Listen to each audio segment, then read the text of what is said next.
We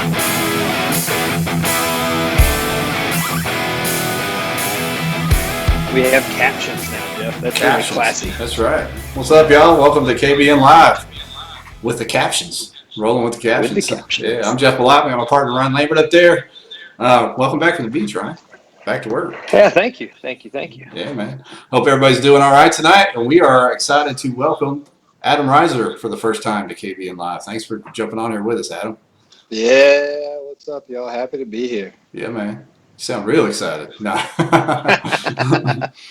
Why would I not? Painful experience. That's right. Why would you not be? So if you guys are just jumping on here with us, leave a comment so we know where you're watching from and help us out and give this a share to your local group or to your own page if you feel so inclined. If not, that's okay too.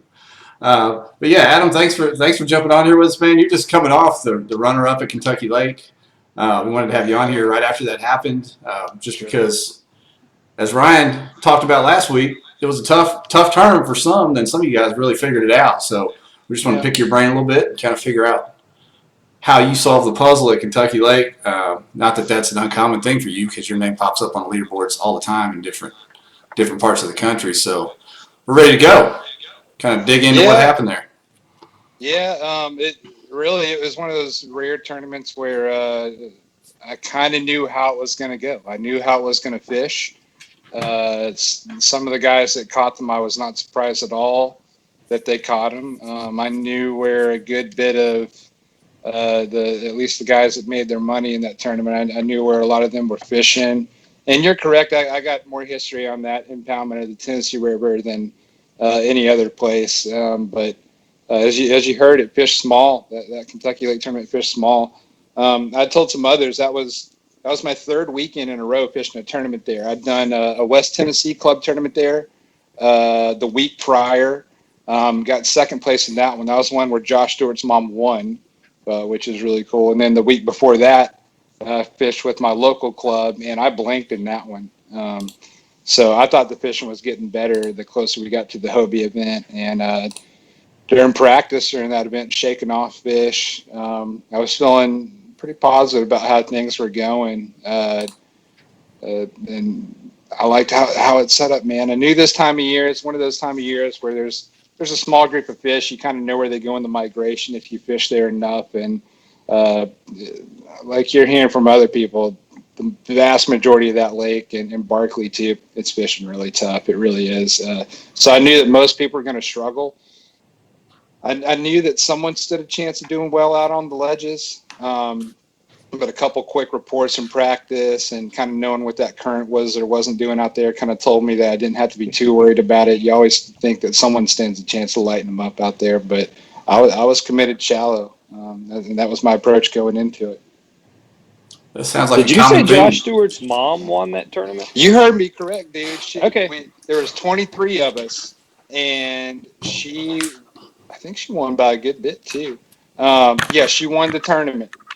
Patty Stewart. Awesome. Shout out to Patty Stewart for that's awesome. I thought you said plenty that, of good anglers in there. Maybe I just completely overlooked that statement altogether. Nah, dude. Nah, man. She went out there and showed us what's up. So I thought that was extra cool, and she was excited too. So if I had to give that one up, I lost that tournament that day. I lost. It was easily over 8 pounds. It was a giant fish. It would have been my biggest Kentucky Lake bass, and I was like, but I was still catching them pretty good, and I was like, man, I may have a chance at this one. Then I get to we just do it. That wasn't a Attorney X one. We just hand over the phones, old school style. And I asked them, I was like, yeah, is anyone got bigger than my 3 fish here? And so far they said no. And then sure enough, Patty Stewart walks in there and says, I got this. Was Josh fishing it as well? He was over in East Tennessee fishing that KBF tournament out there. Oh yeah. I was worried. I didn't know where Josh was either. So when I walked into that tournament at the check-in, I was like, "Is Josh fishing this?" Because I knew if he was, he stood a good chance of putting up some. He turned over the reins to Mama. Said, "Keep an eye on these fat fish. I'll be right back." Did she teach him to fish? Do we know the answer to that? I'm not equipped to answer that. I know that she likes fishing, and if you go and look at some of the monthlies just this year alone where she has fished, she's put up big ones and finished strong in those. Like this is not. I don't think it's anything new. I think they've been fishing out that way for a while. So, yeah, I wasn't surprised. That's awesome. Interesting. Yeah, man. So let's talk about kind of go through the tournament from pre-fishing all the way through. Did you get out there? I know you said you had a tournament the week before. Did you get out there early to pre-fish, and how'd that go? Yeah, at that tournament the week before, I kind of stumbled on a pattern, and the fish I was looking for, I kind of found where they were hanging out and what mood they were in. And I've got enough time at Kentucky Lake where I can get a certain bite and go, okay, these fish are in that mood, they're in this stage. And I was getting a few of those clues. So I knew I didn't want to catch fish during my practice for Hobie. I checked out 3 different areas. I ran into Josh Stewart the first day of practice at a gas station, and I told him, I was like, dude, I'm probably going to fish this area, and this area is my practice. And I was like, let me know if you hear about anyone in there too that I should be worried about. And he's like, yeah, you need to talk to so-and-so. They're going to be in there too, in one of those places. So I was like, all right, so, I know I was going to have a little bit of competition in there, and got on the phone with some of those anglers and found out that they had already kind of, I only practiced Thursday and Friday, but found out some other guys had already found some stuff in other areas, and we just had good communication and kind of talked out where we might check out and lay off. So looked at some fish on Thursday, shook off a handful of fish. I think I checked out 2 areas that day. On Friday, I hooked into a fish that I didn't mean to catch, and it was 22 inches. And so I was like, all right, there's some good ones in here, but I didn't mean to catch that fish. Did you apologize to the fish? Dude, that fish was 22 inches, barely 4 pounds. Super scrawny. Yeah, really thin fish. She must have just came off of bed not too long ago. But so it was a pretty boring practice. I kind of already knew the general areas where I was going to fish and how I was going to fish them. And there wasn't much puzzle solving. It was just kind of more come up with my milk run for Saturday and Sunday was the biggest thing. I knew that where I started was going to be important, and where I chose to pack up and relaunch was going to be important, and what order that I had to do that. That's where I really put my stress on. And again, it came down to talking to a few guys about, all right, where are you wanting to start so I don't start where you're going, and vice versa, and kind of figured that out. And Saturday and Sunday, I started in the same spot that I figured it was a big fish spot, not so much a number spot, but I knew that if I was going to hook into one, they were going to be the right one. So hoping to get a kicker or 2. Saturday, got 2 12-inch fish on top water, nothing else. Packed up, went to my other spot, got all my limit there, called out those 12-inchers there.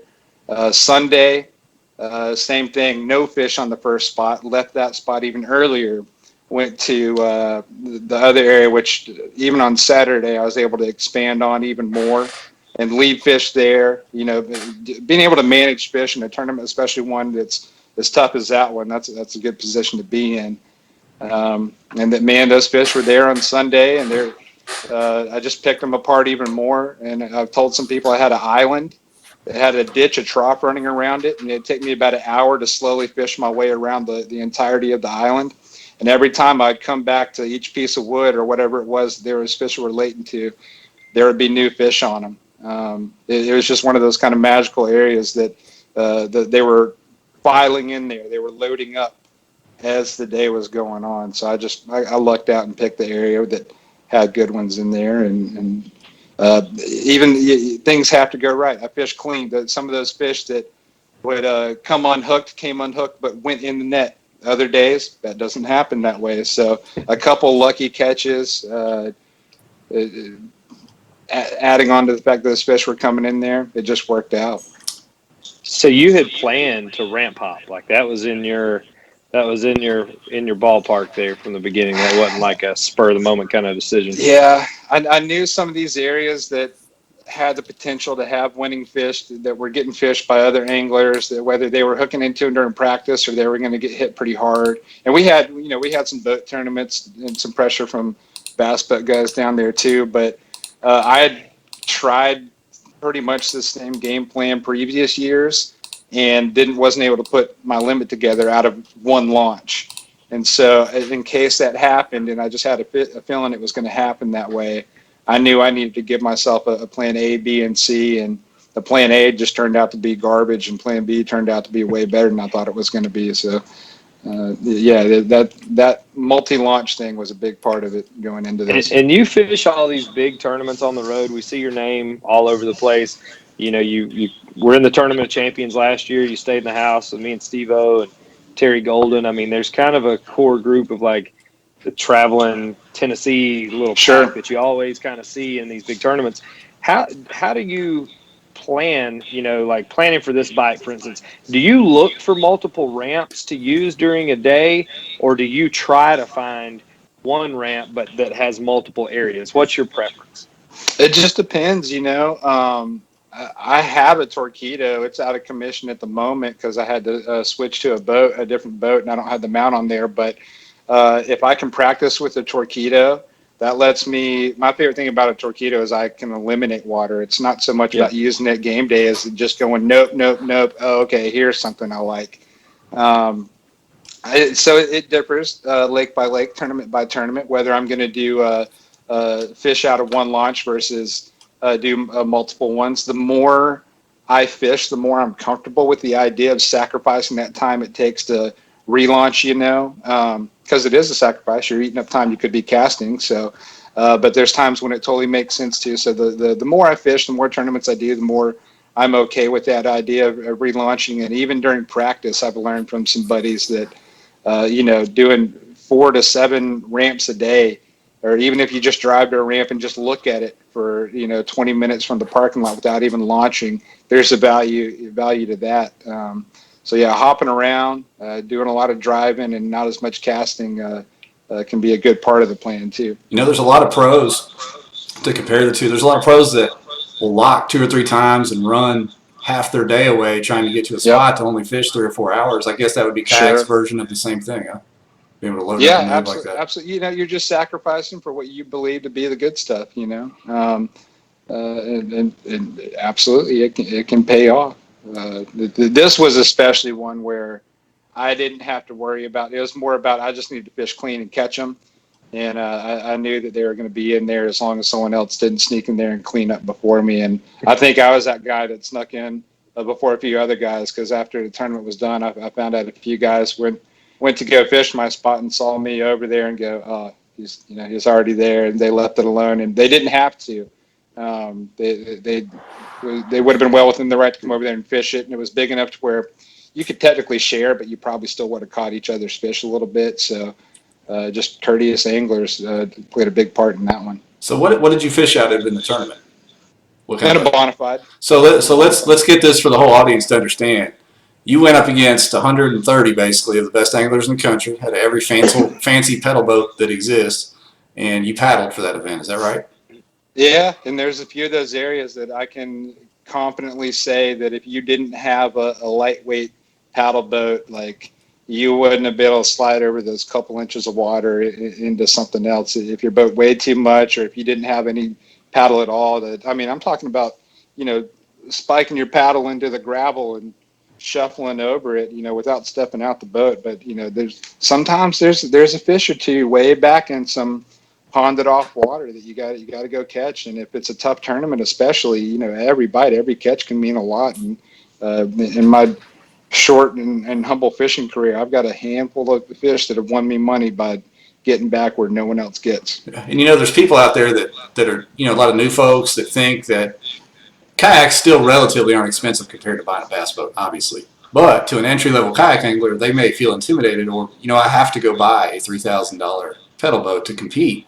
And obviously, that's not the case, right? You just proved it over that weekend.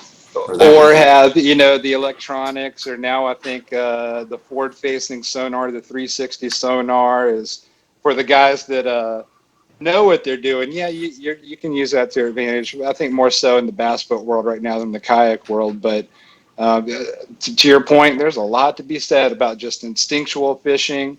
I know my first few years of fishing out of a kayak was without any electronics at all. Ryan, I think that you're a pretty big fan of keeping it simple. I hate electronics. So, yeah, it's just kind of another example. Like, some guys will practice or fish with headphones on, or listen to music, or if you're in a bass boat, have the tunes. To me, I don't want that. Like, I want to be able, and I can say I can hear a certain type of splash, and depending on what type of year it is, I can go, oh, that's just, white bass splashing versus so little clues like that, little nature clues that you can get. I want all those, and I use those to dictate my game plan and my bite. Just what I see swimming in the water. I'm a huge advocate of throwing the polarized glasses on and standing up in my kayak and just looking in clear water and getting my clues that way. So yeah, you can keep it simple. You don't need the bells and whistles and all that, and still be able to catch fish. And again, use the kayak thing to your advantage. You don't think, man, I wish I was in a boat, or how much can I make this kayak like a bass boat?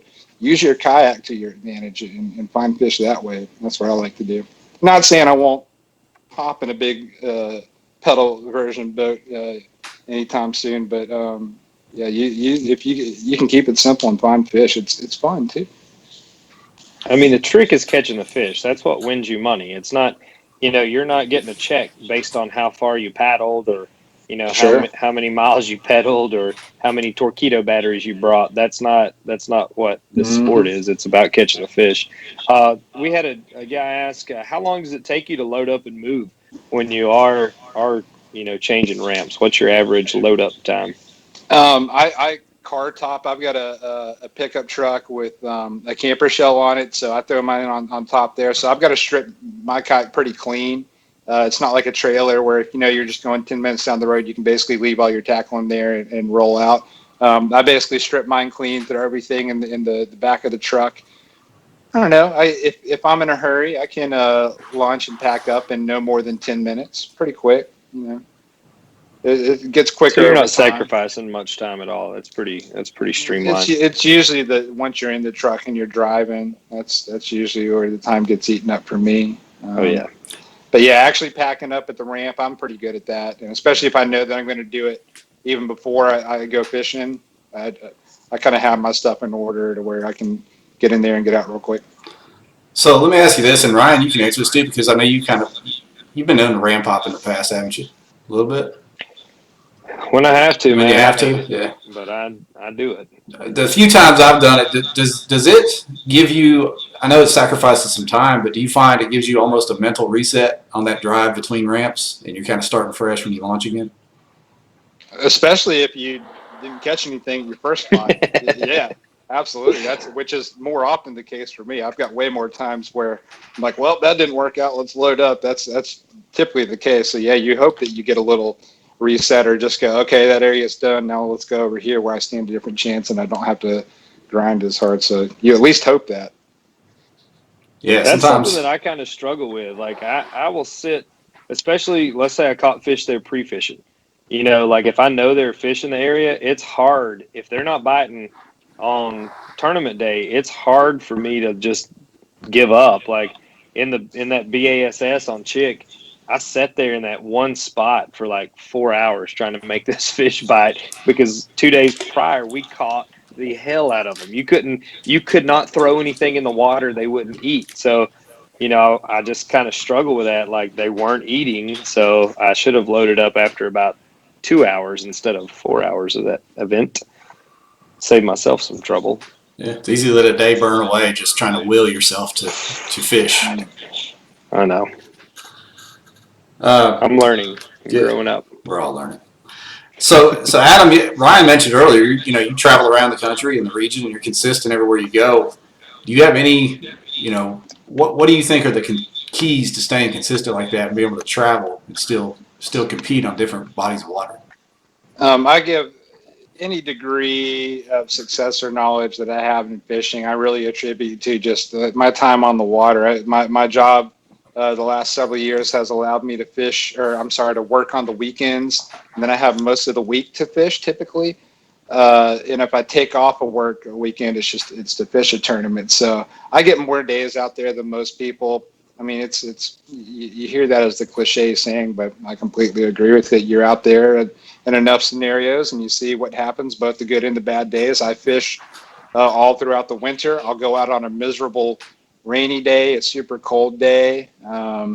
Sometimes those are my favorite days because you don't have other people out there. So fishing in all conditions, fishing multiple different bodies of water, just being out there early and often is the biggest thing. It's not an exciting answer, but I think that's what does it. When you travel to different lakes too, whether you go into the Ozarks or you go into like a swampy lake or a river system, like they're all so different that you learn a lot. And even if you have a poor tournament, you're at least there to know, like, oh, so and so did well, or these guys did good, or this guy won it, and I know he was fishing this area.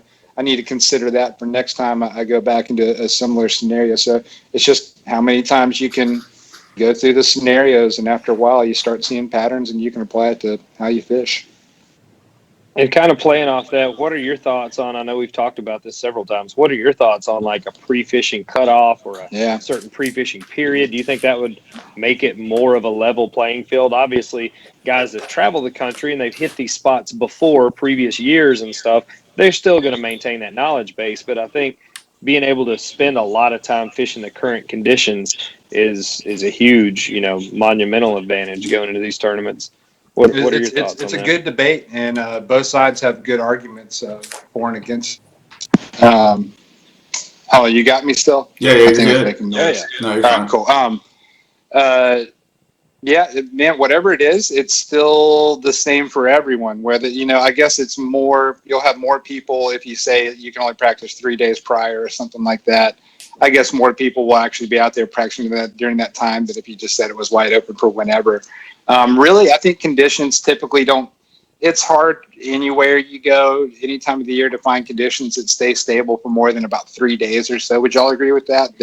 That's about right. And so, Yeah, I mean, you're lucky if a week stays consistent, So other than kind of getting a lay of a lake and a body of the water, yeah, and you can learn more if you got more days on that. But actually figuring out that bite's going to change, and more than likely those fish are going to move within those couple days leading up to the event. So I think the advantage is minimal. I think there's way more of an advantage of just visiting, like I said a minute ago, just visiting a lake multiple times, even if it's once a year or several months down the part or during a completely different season. I think just revisiting places is the biggest thing. I know a lot of times my first time at a lake, it's almost just kind of getting my bearings and seeing what it's all about. And I often don't figure out a bite. And then the next time I go there, I've done so much of that eliminating process that I can go and approach it with a lot more confidence. So we've had a bunch of people on the podcast. When do you guys have your speaker up? We got a little echo going. Is it me? I don't know. If you have your volume on your computer there, your phone, just turn it down a little bit. But anyway, we've had a lot of guys on the program talk about. I just called it the program, right? That sounds official.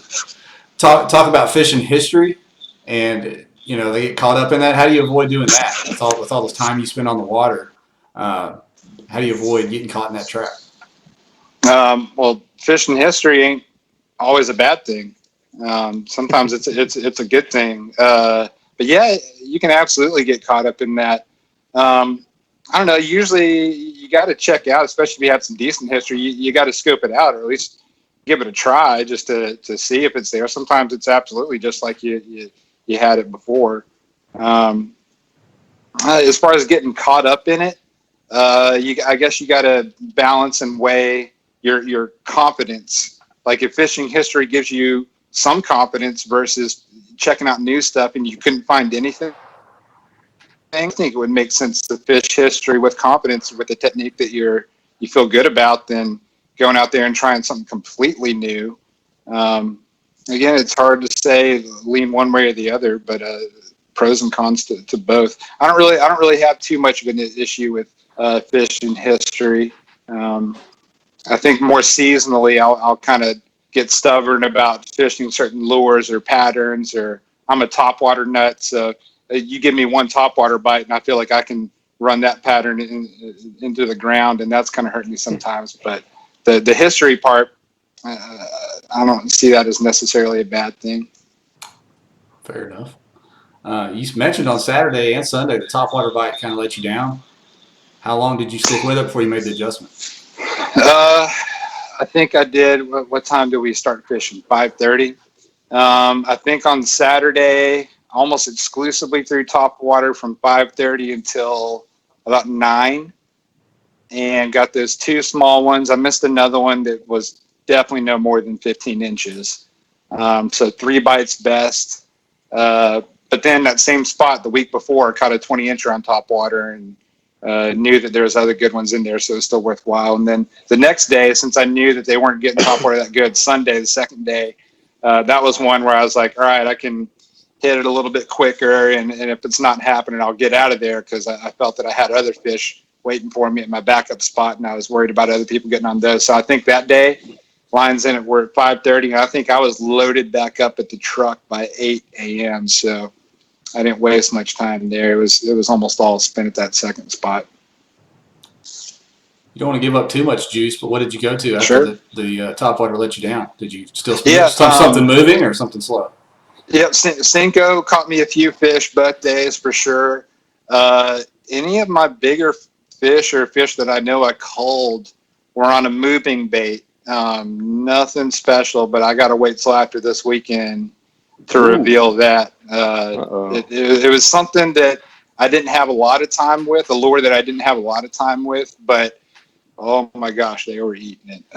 Really? So they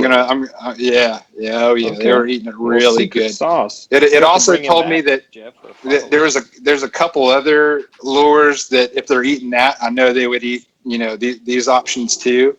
But I felt that what I was catching them on was my best chance of hooking up to them and keeping them pegged and getting them in the boat, and there wasn't really even much need. Like when I go practice here in a couple of days, I'll try some of those other baits that I didn't get around to trying just to see.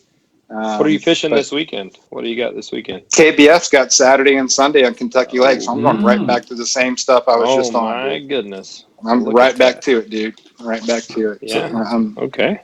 So let me ask you this, dude. It was the bait. We're going to try to put the puzzle together here. Was this thing store bought or is this a custom deal?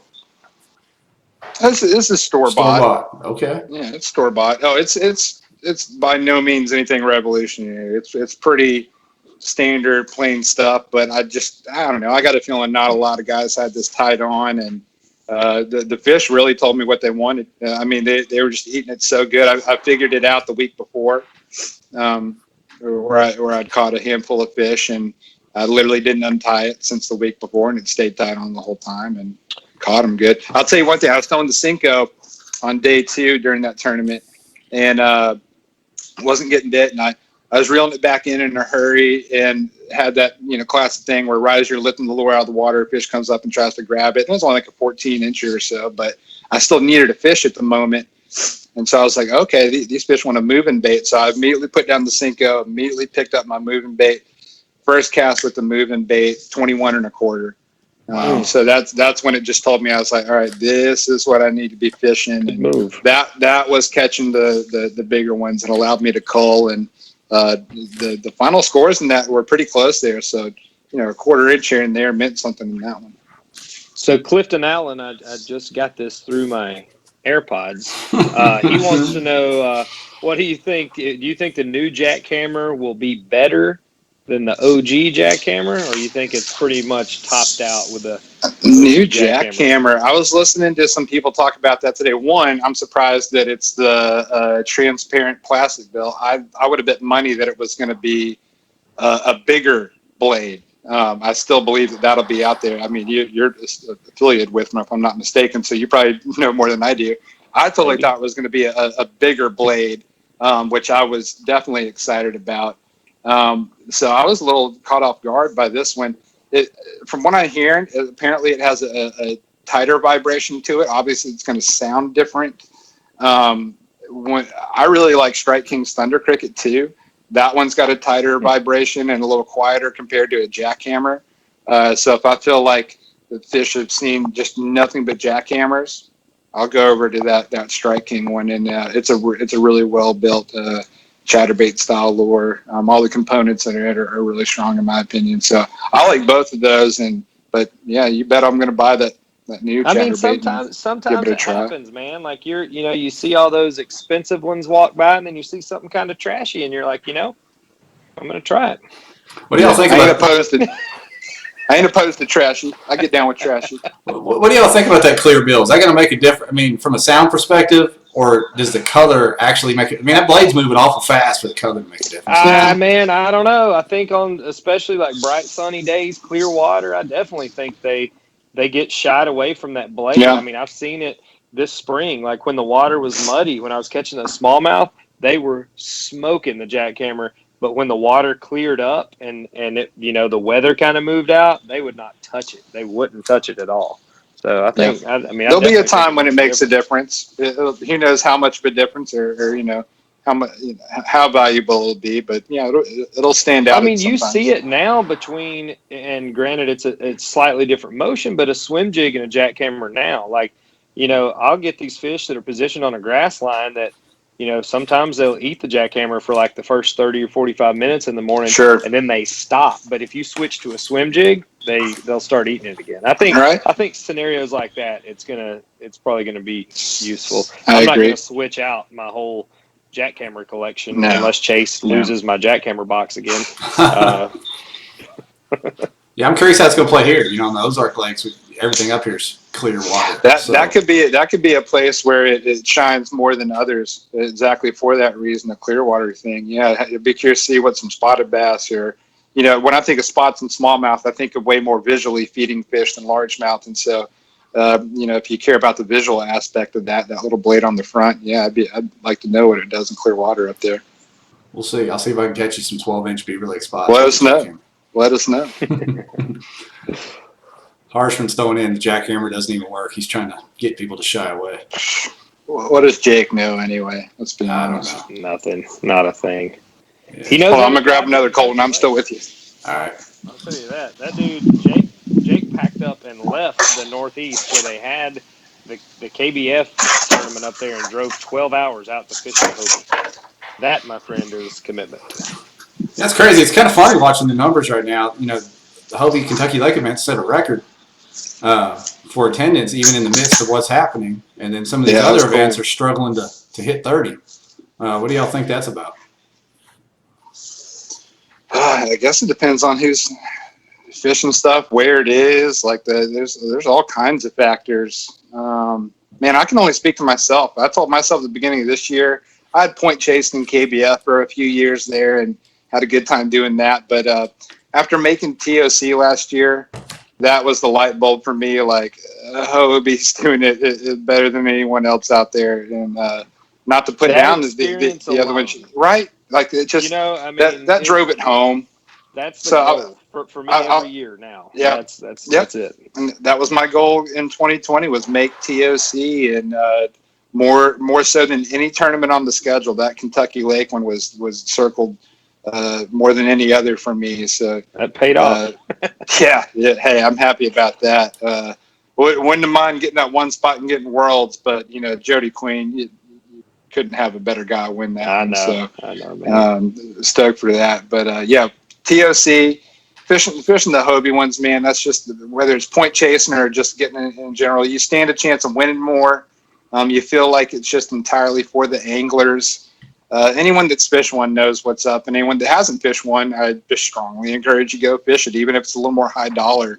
You're going to see the best anglers go up against each other. So the learning experience, like as long as we don't have virus limitations, the camaraderie aspect is always super strong there. It's a no-brainer. You got to fish them.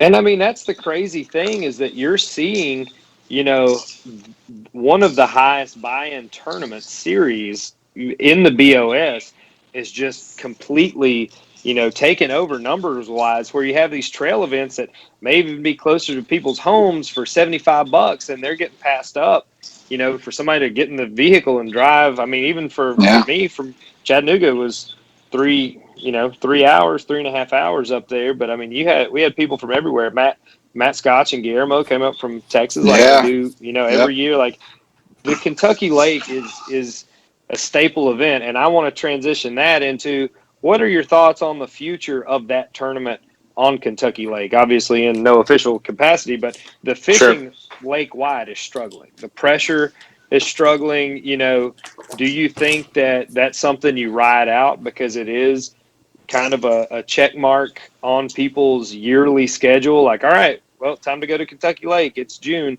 or do you think maybe moving it somewhere else, like Pickwick or something, somewhere that may offer those, kind of? I think the ledge fishing is cool. I like that, Sure. and I think I would like seeing it, somewhere on the Tennessee River that had ledge fish would be great. I'd agree with that. You can't deny that Kentucky Lake is not what it used to be 3 years ago. It's not what it was 6 years ago. It's not what it was 15 years ago. And to what degree it's going to get better or worse, you can't tell. It's just pure speculation right now. I could believe it getting better. I could believe it getting worse. I've seen signs of both.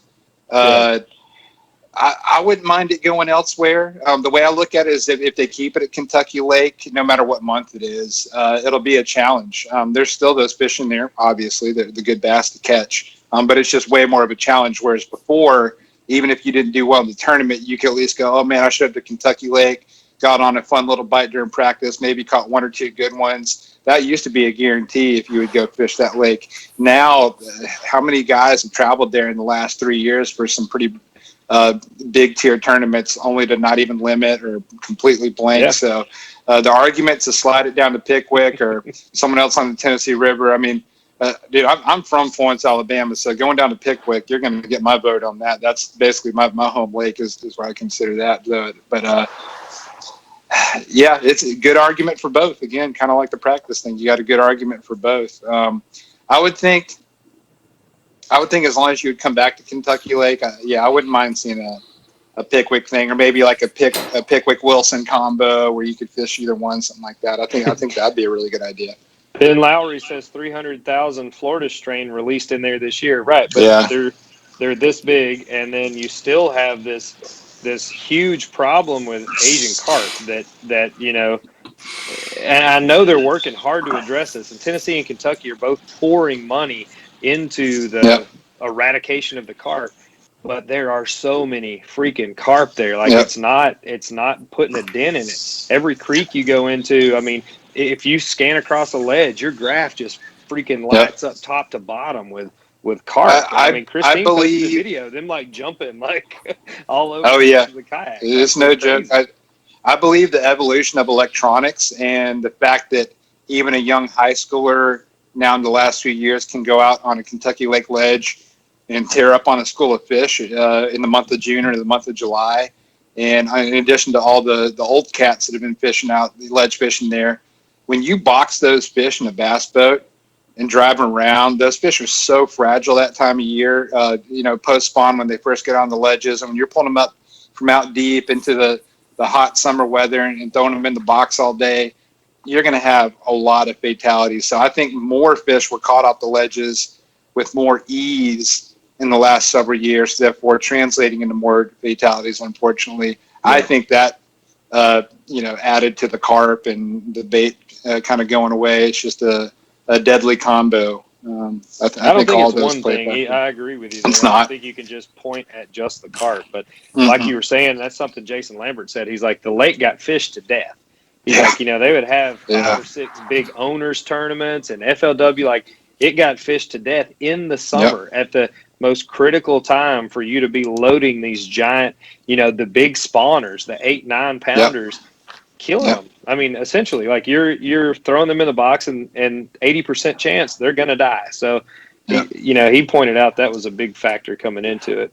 But if you look at the year class of fish, I mean, there's a lot of the smaller, 14 to 16 inch fish in that lake. I think it's going to get better, but I think it's going to take a few years before it gets back to where you can lean on it pretty good. Or if they have some grass growing, man, you can go back to maybe 4 years ago and see miles of hydrilla there. I'm a huge believer that having some good, healthy grass in the lake is only going to promote everything else to flourish. And so I don't know if like flood stuff and water levels was the main reason that grass went away, or if it was some spraying stuff or a combination. But I think grass killing fish by putting them in the box, and then the carp bait combo, I think those things are really your detrimental aspects. What do those carp eat that are in there? Call me stupid that I don't know that, but I mean, there's some plankton, right? Just algae and plankton. Feeders. Okay. So they're eating all the stuff that the bait fish Okay. eat, basically. I mean, they're So- kind of so- starving out the bait. And Trickle if you're up. starving you- out the bait, you're starving You're out going to the bait. have a couple like dudes be like, oh, what? Because I literally caught one on a frog a few weeks ago, and like it ate it. It like came and saw it on the surface. I watched it eat it, so it wasn't just an accidental thing. So yeah, you're going to catch a few of them in the mouth, but don't let that make you believe that that means these fish are the predators on the shad or the bait. It's mostly a plankton thing. Those are rare fluky things to believe that those carp are eating on like typical bass forage. Hey, if you guys are watching this, fire your questions away for Adam while we got them. Help us out, like I said, and share the podcast around. We're talking about the BOS event. Registration is now live, according to AJ McWhorter, that for the lacrosse event in July. Lacrosse? Yeah, lacrosse registration is live. Yeah, buddy. You going to that, Adam? So I'm waiting on my Torquedo situation. That's one where for practice I'd really like to have, because whether you fish current, you're going to have to be in current whether to get to a spot or whether you're fishing current itself. I fished up there for the first time last year. It's a playground, so I want to go back. I just had to get a new hull, and I don't have a mount currently for my Torquedo. I'm waiting on Trey Leach to hopefully finish up one for the particular Torquedo I have and be able to throw it on my boat. And if I have that, that'll almost seal the deal that I'm going to go up there. I'm kind of on the fence about it, though. It's a little bit of a haul, but I just know how cool that place is. And now that I've got my TOC slot, I don't have the pressure on myself as much as I did to make sure I get that, so I can probably fish a little more loose if I do go. So I'm a maybe. I'd like to, and anyone that can go, you should go. I call it a playground up there, man. You can throw a frog, or you can definitely catch numbers up there, get some big ones too. But it is a lot of fun. I've never seen it. Have you been up there, Lambert? Nope, and I am Cool. on the edge about making the drive. I think I'm free that weekend, so I'm probably. Steve-O talked to me today. He said he may try to do it.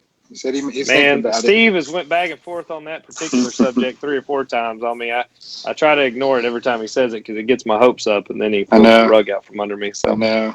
I've been up there once, and I can tell you a funny story about rolling a trailer trying to hop between ramps. But yeah, that's my memory of that place. I scattered the culvert with Zoom soft plastics and other things.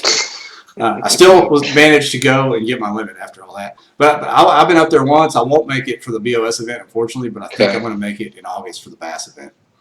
What month were you up there before, Jeff? It was in July. It was last year in July. Okay. Yeah, Okay. It was good stuff in July. Yeah, it was good. I think it took 80 something inches to win. You know how it is up there. There's a ton of 16 to 18 inch fish. Yep. It's just who can get the ones slightly above. Who can average 18 instead of 16. Yep. Good excuse to buy a few bags of cheese curds too. I did that on my way out up there as well. Spotted cow, brother. Spotted cow and cheese curds. I made the run. I know what's up. Yeah. Yep. Our home office is in Waukesha, Wisconsin, so we used to have to go up there every winter when it would snow about 6 feet. Yeah, they know how to do a little drinking up there. I like them. Good people. It's a massive place. I didn't realize how big the river was till the first time I pulled out underneath the little bridge there and thought, my God. It's overwhelming. Yeah. It's a monster. And then you can go ways like up the Black River. You can go a good ways up that. Like you can either stray from the main Mississippi there and still find some cool stuff too. So yeah, if I don't go back here in a few weeks, I'll go back at some point because really cool spot. Yeah, I wouldn't mind going up there just to hang out and fish for a few days. You'd non-tournament. be all right to do so. Although you can lose a paycheck and jackhammers to the pike and stuff up there. Huh? Right. Oh, really? Oh, yeah. That then. All right. Yeah, that's what Siddiqui warned me about that before I went up last year. Was you're going to lose some lures to the toothy ones for sure. Yeah, throw the original chatterbait those days. Right. Yeah. Right. I get the yum dingers in practice, and then the Cincos during the game day. Oh man! Clifton said Big Mark Pendergraft's making the drive. I didn't see that comment. Is he making it up there? Ugly Twin's going to come up. He says. We'll see. All right. That'd be a fun trip. Let's see. Do they still have social distancing restrictions in place? Do we know that? I don't think they ever did. AJ, I don't know. AJ, you want to chime in there and let us know? Do we have to stay away from each other, or can we all socialize? Well, the news today, they were talking about the second wave, so who knows what will happen by July. Oh, Florida is blowing up right now, by the way. It's covered. I talked to my sales rep down there, and he's like, yeah, we're about to go back on lockdown again in Florida. Yeah. Just because everybody, and I just came from the beach, like everybody's on top of each other everywhere. It's same old, same old. Yeah, that's where I live as well. It's spiking, as they say, spiking around here. I mean, it's going to. Like, Yeah. when you go from everybody sitting at home to everybody back outside, you're going to see more. That's math, unfortunately. So Right. just survive it, and you'll be okay. Well, yeah, hopefully by the time the fall comes and goes and TOC's over and we roll into 2021, we'll have this thing under control and it'll be a normal season next year. Who knows? Otherwise, I'd rather be in sun buffs for pictures from now until eternity.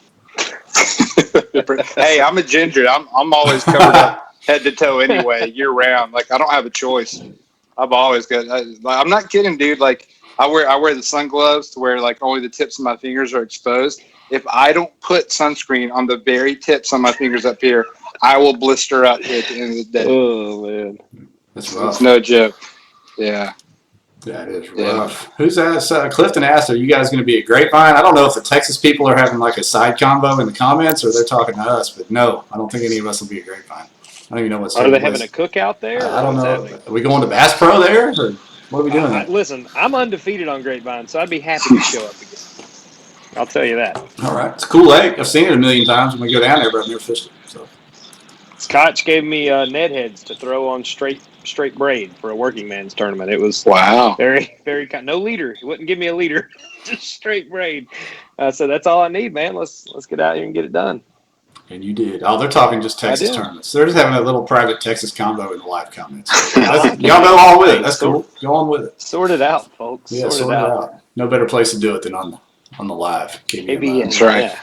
That's right. But yeah, if any of you guys have more questions for us, we're not going to keep at them much longer. We sure appreciate you coming on tonight. Oh yeah, happy to, man. I watch all your episodes or all your shows here, so happy to hang out with y'all. Yeah, man. And I know I'll get it uploaded to the podcast, the audio podcast, a little quicker this time. Steve-O called me out last time, said, "What's the deal?" So I'm going to see you in Knoxville for the state championship, right before the TOC.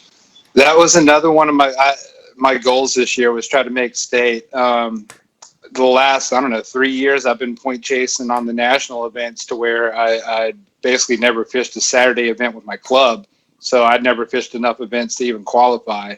But I think I made state in 2016 and really enjoyed it, and know how good of a job that they do running that whole program. And so I told myself coming into this year, I was like, I want to at least fish enough club events to try to make that.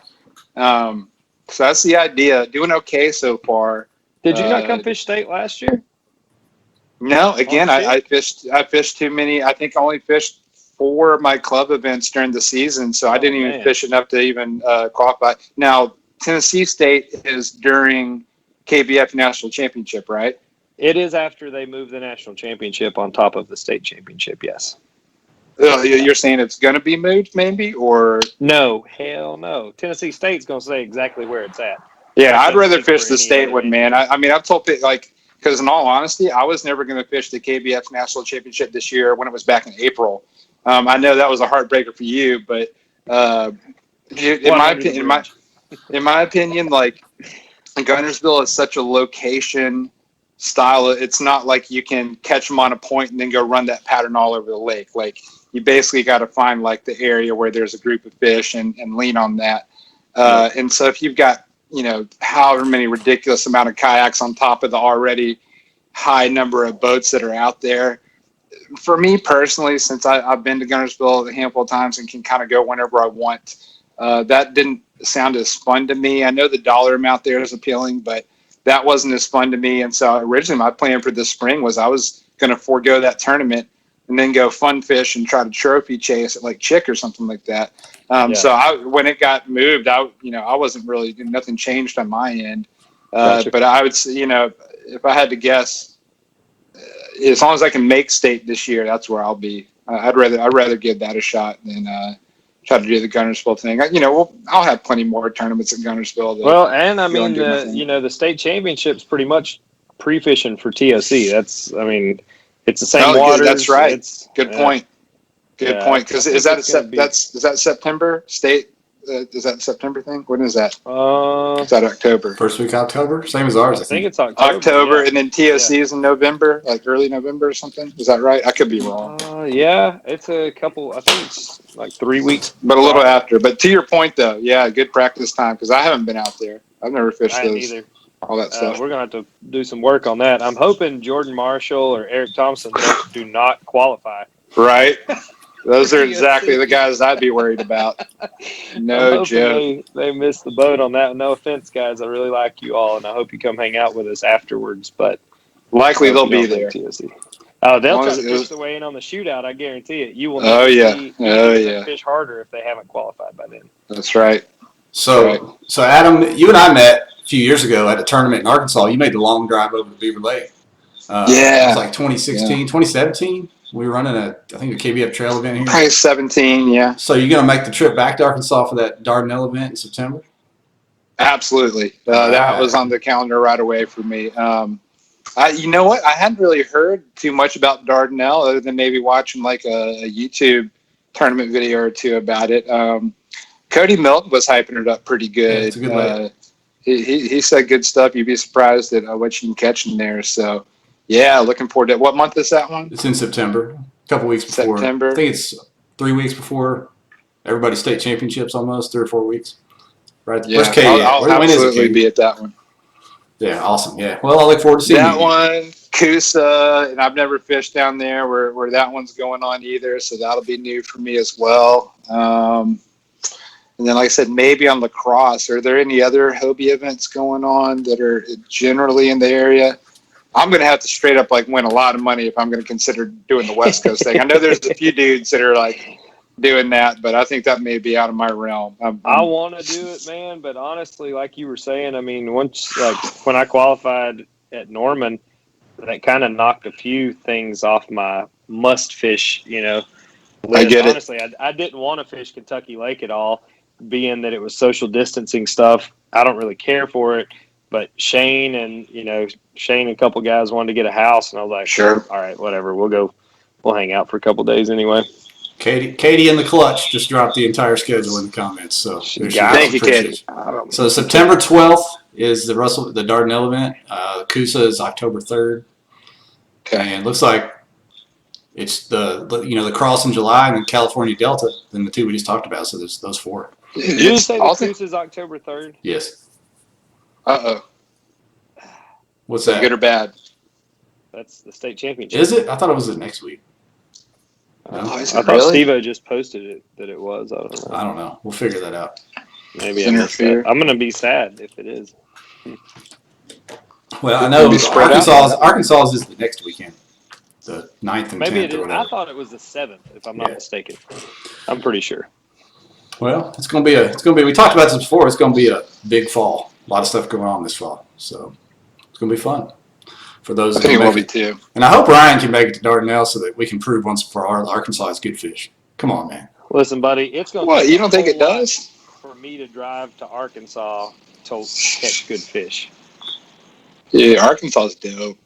Yeah. You can have it. Okay, Steve-O. Steve-O got it. October 7th to the 10th. You're Thank good. you, Steve. We're solid. So it's not the same? It doesn't? Same. Okay, good. We're good. Continue on. Move forward with our plans. No, if I drive to Arkansas, it's to shoot ducks. That's the only reason I want to go to Arkansas, Jeff. Ouachita taught me everything I needed to know. Damn you, Ryan. You'll be back. I'm a Table Rock guy. You'll be back. I'll be out there for Table Rock. Yeah. Table Rock's good, too. Maybe we'll talk AJ into that. You know where I want to get him to put a tournament's Bull Shoals, Adam. Have you ever fished it? Anything on the White River, where as long as you got some mean spotted bass and deep clear water, I'm happy to be there. Beaver, Bull Shoals that is stuff. stuff. I love them all. Bull Shoals is the stuff. I love that lake, but nobody has tournaments there hardly. Big ones. Really? Yeah. You like it better than Table Rock? Yeah. Really? Yeah, for sure. It's not as easy to get there. around as Table Rock, but I like it better. I love Table Rock too, though. I shouldn't hate. I love that lake. Okay. I like the name of it better. Bull Shoals. Yeah. But anyway, well, it's going to be a busy rest of summer, busy fall. Anything else out of either one of you guys before we cut this thing down? I have an acknowledgement All right. I would like to do an acknowledgement. I'm gonna forego sponsor shout outs and do an acknowledgement here. Kind of get serious for a moment. So I think we can all agree, given like the last few months of turbulent times, that really there was one event, one occurrence that really impacted our kayak community here in a positive way. I know it was a big deal for me.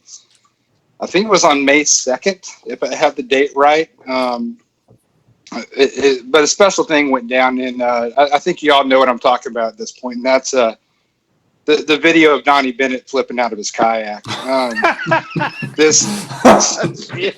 I know whenever things are tough for me, I can go back to that saved video and know that find a happiness in my life. So I'm gonna raise one up to Donnie, which he may or may not be retired. That's for another. It flipped him all the way out of the sport. New Canoe took an angler all the way out of the sport of kayak fishing.